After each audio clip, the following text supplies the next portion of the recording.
Good morning, students, and welcome back to the class of Compulsory English. I am your teacher, Rajiv Taide, Assistant Professor Vinayak Vigyan Mahavidyalaya, Nandgaon, Khandeshwar. I welcome you to the class of Compulsory English.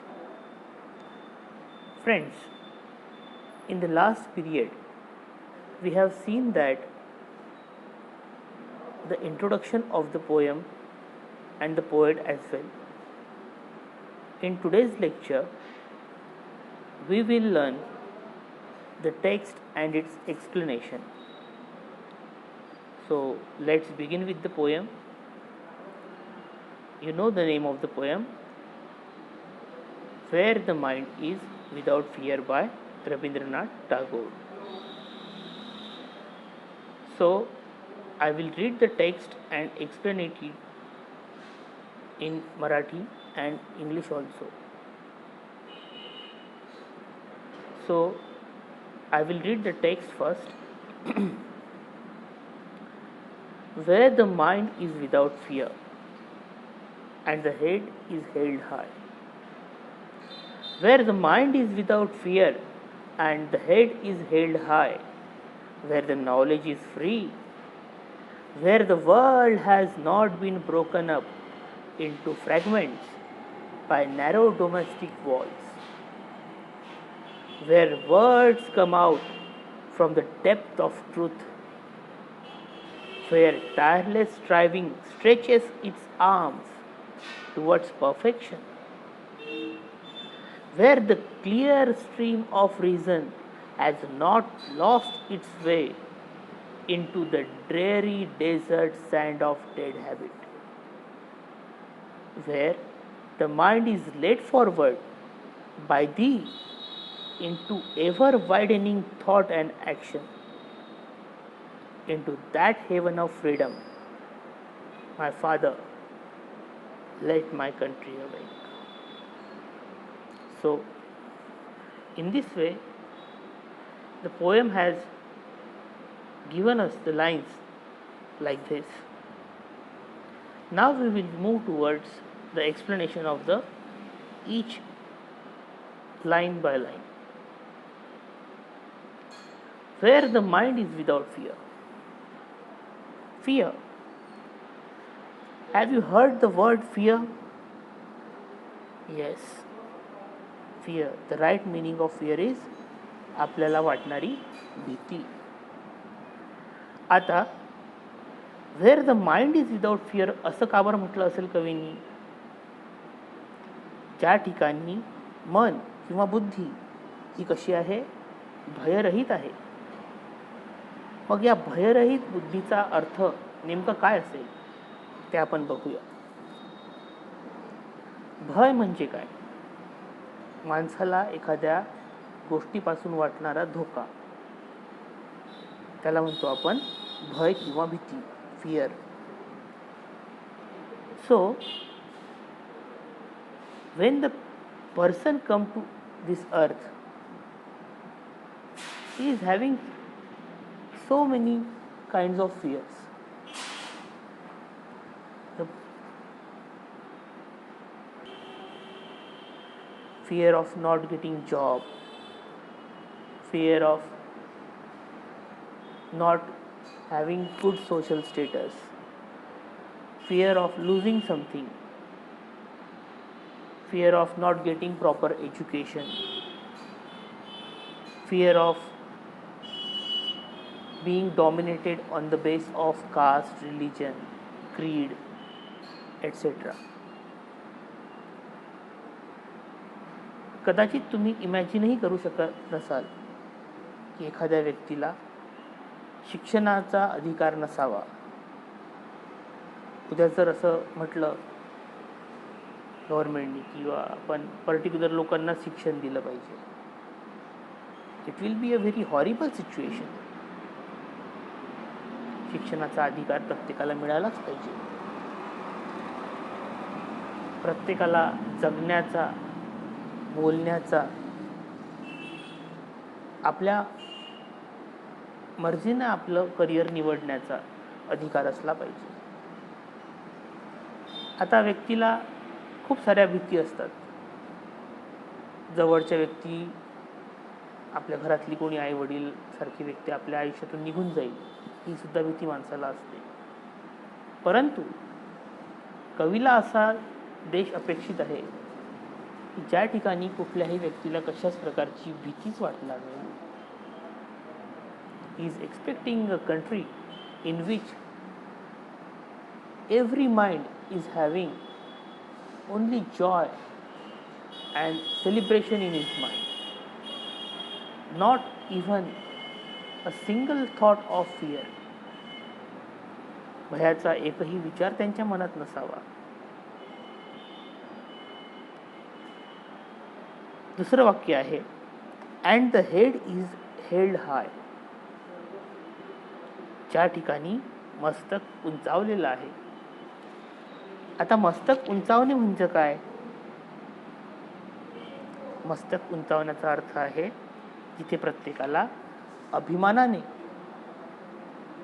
गर्वाने आणि चांगलेपणाने, ताठ मानेने समाजामध्ये जगण्याचा अधिकार. ज्या ठिकाणी प्रत्येकाचं मस्तक कुठल्याही जाती, धर्म, प्रांत, पक्ष, भाषा यावरून खाली होणार नाही, तर कसं असेल? उंचावलेलं असेल.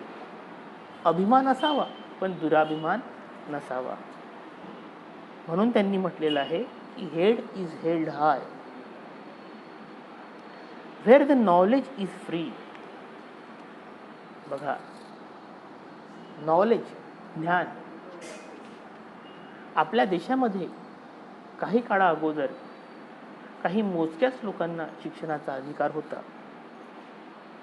परंतु आपल्या कवीला वाटत होते की ज्ञान यावरती कुठल्याही एका व्यक्तीचा अधिकार नसावा. ज्ञान हे सर्वांसाठीच असावं. Knowledge is free. या ठिकाणी कुणालाही कुठल्याही फील्डचं, कुठल्याही परिस्थितीत जर त्याची इच्छा असेल तर त्याला ज्ञान मिळवता यावं आणि त्याची सोय परमेश्वराने किंवा गव्हर्नमेंटनी करावी. अशा प्रकारचा अर्थ या ठिकाणी व्हेअर नॉलेज इज फ्री याचा आपल्याला लावता येईल.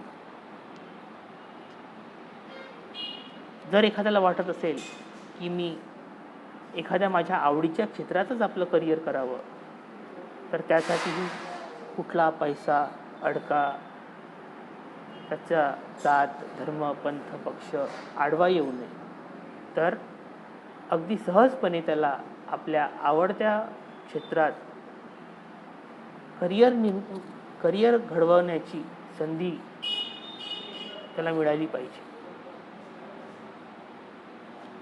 नंतरची ओळ पहा, where the world has not been broken up into fragments by narrow domestic walls. पहा, आपण बघतो की प्रत्येकाने आपल्या आपल्या घरांना काय केलेले आहे? भिंती बांधलेल्या आहेत. आता भिंती बांधण्याचा अर्थ या ठिकाणी नेमका कुठला म्हणायचा असेल कवीला ते आपण बघूया.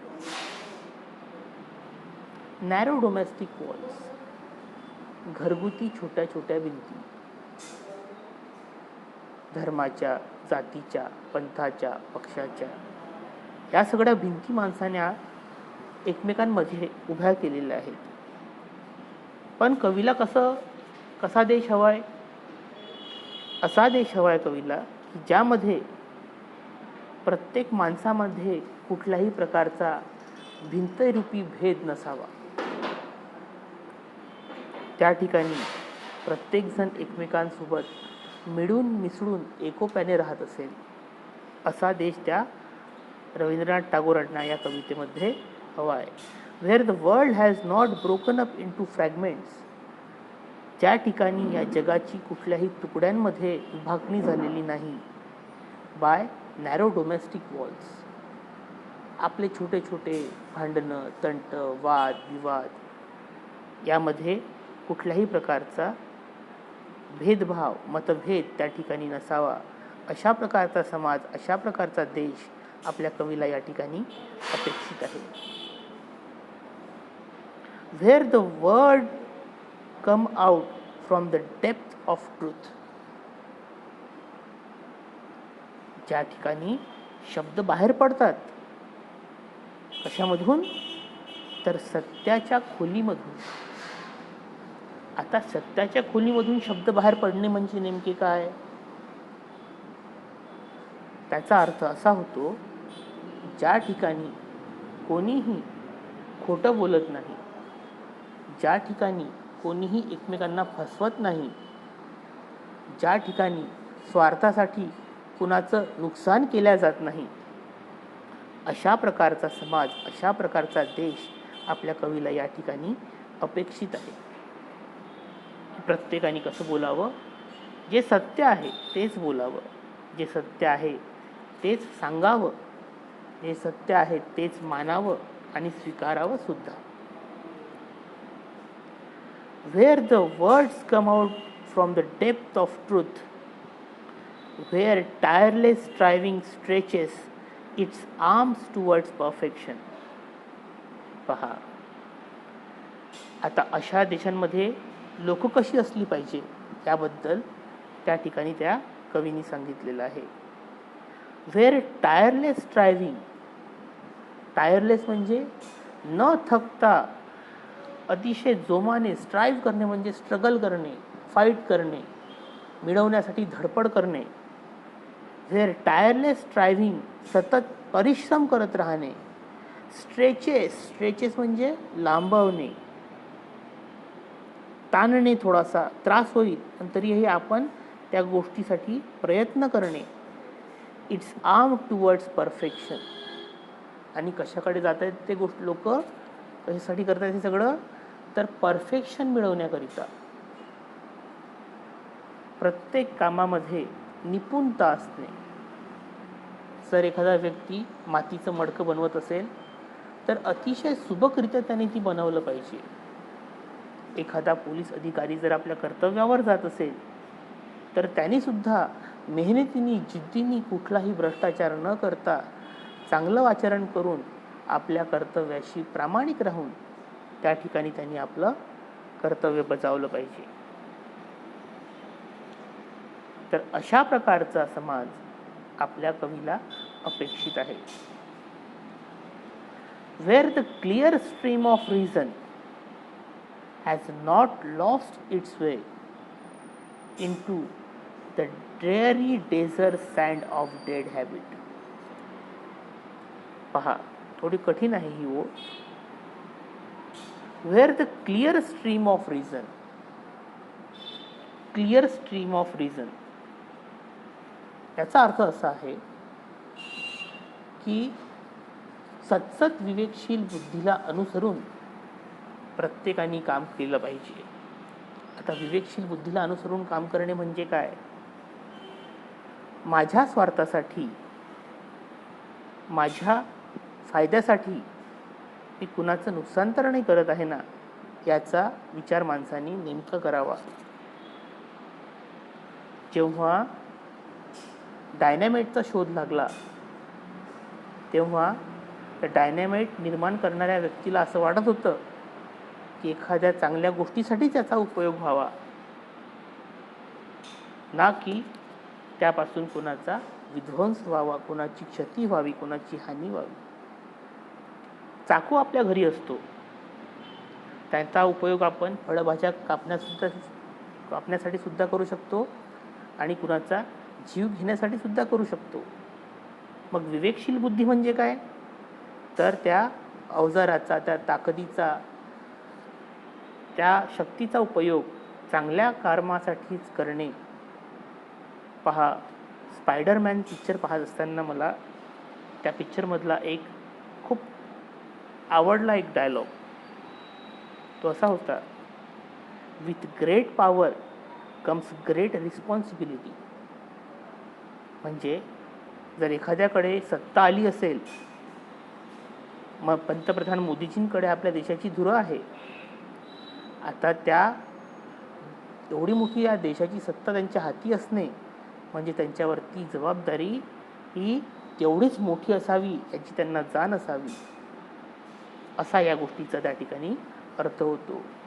Wear the clear stream of reason, प्रत्येकाला आपलं कर्तव्य, आपली जबाबदारी, आपली ताकद कळली पाहिजे, has not lost its way into dreary desert sand of dead habit, ज्या ठिकाणी विचारपूर्वक केलेल्या कृतींचा झरा आपला मार्ग विसरलेला नाही, भरकटलेला नाही, भटकलेला नाही, इन टू ड्रेअरी, भयान, उदास अशा, डेझर, वाळवंटात, ऑफ डेड हॅबिट, कुठला वाळवंट आहे तो? Dead habit. डेड हॅबिट म्हणजे एखाद्याचं नुकसान करून आपल्या फायद्यासाठी आपण पुढे जाणं. आता कोविडची परिस्थिती आपण सगळ्यांनी बघितलेली आहे. काही हॉस्पिटल्स लाखो रुपयांचे बिल कुठलंही औषध न देता त्या पेशंटकडून काढत होते. याला म्हणतो आपण भ्रष्टाचार, याला म्हणतो आपण मेडिकल प्रॅक्टिशनर्सनी आपला मूळ उद्देश सोडून या देशामध्ये असलेल्या या भयान सिच्युएशनला फायद्यामध्ये रूपांतरित करून स्वतःचा स्वार्थ त्या ठिकाणी त्यांनी साधला. तर असा देश आपल्या रवींद्रनाथ टागोरांना नकोय. त्या ठिकाणी प्रत्येक व्यक्तीने कुठलाही स्वार्थ न बाळगता आपलं काम करणे हे त्यांना त्या ठिकाणी अपेक्षित आहे. He is expecting every person to do his job very honestly. Where the mind is led forward by thee into ever widening thought and action. Where the mind is led forward. आता laid forward म्हणजे एखाद्याला direction देणे.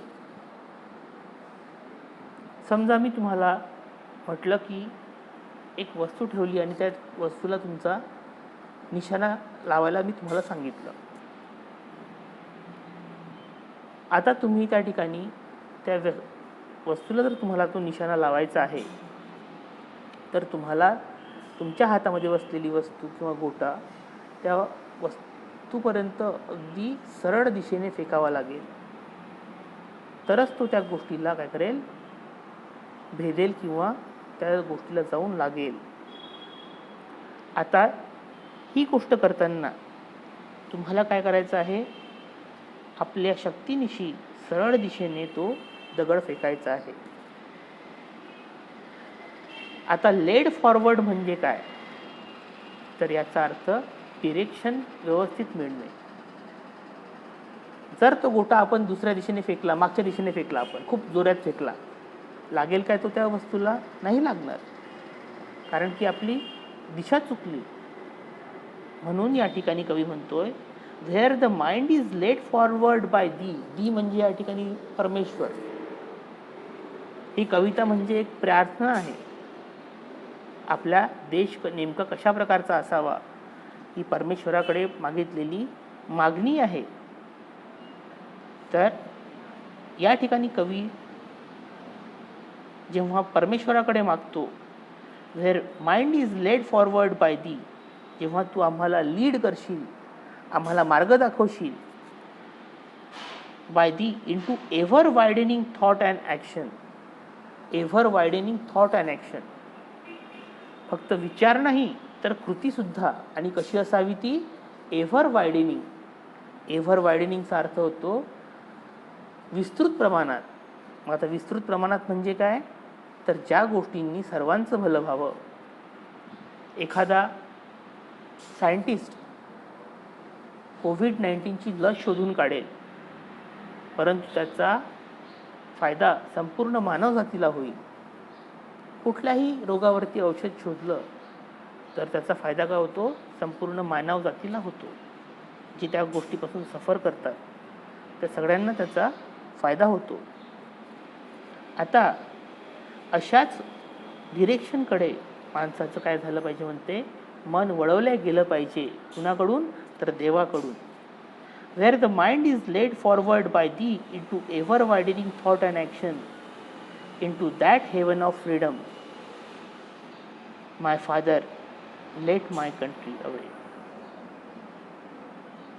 That heaven of freedom. अशा स्वातंत्र्याच्या स्वर्गात माझ्या देवा, माझ्या पित्या, लेट माय कंट्री अवे. आता या ठिकाणी फादर म्हटलेलं आहे आणि मी देवा का बरं म्हणत आहे, तर त्याचं रिझन आहे. जर इथे एफ दिलेला, एफ जो आहे फादरचा, तो जर स्मॉल लेटरमध्ये असता तर त्या ठिकाणी साधारण वडिलांबद्दल ते वाक्य म्हटलं असतं. परंतु ज्या ठिकाणी कॅपिटल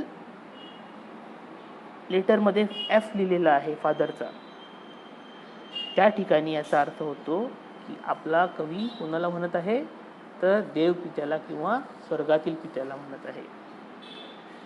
तर into that heaven of freedom, त्या स्वातंत्र्याच्या स्वर्गात माझ्या पित्या, माझ्या देवा, माझ्या कंट्रीला काय येऊ दे, जाग येऊ दे. एके रात्री मी झोपावं आणि उठून पाहावं तर काय बघेल की माझ्या देशामध्ये कोणीही कुठलाही मतभेद नाही, कुठलीही भीती नाही, प्रत्येकाचं मस्तक उंचावलेलं आहे, लोकांमध्ये कुठलाही प्रकारची दरी नाही, कोणतीही भिंत नाही, जिथे सत्य हे कशाच्या गाभाऱ्यातून निघतं बाहेर पडतं, सत्याच्या शब्द त्या ठिकाणी सत्याच्या गाभाऱ्यातून बाहेर पडतात. ज्या ठिकाणी प्रत्येकजण मेहनतीने, जिद्दीने आपलं काम परफेक्शनकडे नेतो, ज्या ठिकाणी कुठलाही विवेकशील विचारांचा झरा किंवा कृती आपला मार्ग भटकलेली नाही, जिथले प्रत्येकजण, प्रत्येक व्यक्ती आपल्या कर्तव्याशी प्रामाणिक आहे, ज्या ठिकाणी कोणीही भयान वाळवंटात भटकलेलं नाही, ज्या ठिकाणी मस्तिष्क किंवा मन हे उदात्त विचारांसाठीच प्रवृत्त होईल,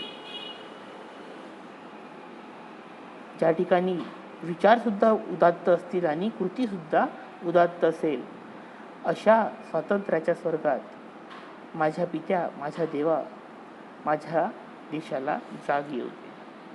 अशा प्रकारची सुंदर अशी प्रार्थना रवींद्रनाथ टागोरांनी आपल्या where the mind is without fear या कवितेमध्ये व्यक्त केलेली आहे. I hope you have understood the text explained by me. If you find any kind of difficulty regarding the explanation, you can call me, you can ask me. You have my number, and we will learn glossary and the questions regarding your syllabus in the next period. Till then, take care. Goodbye. Thank you.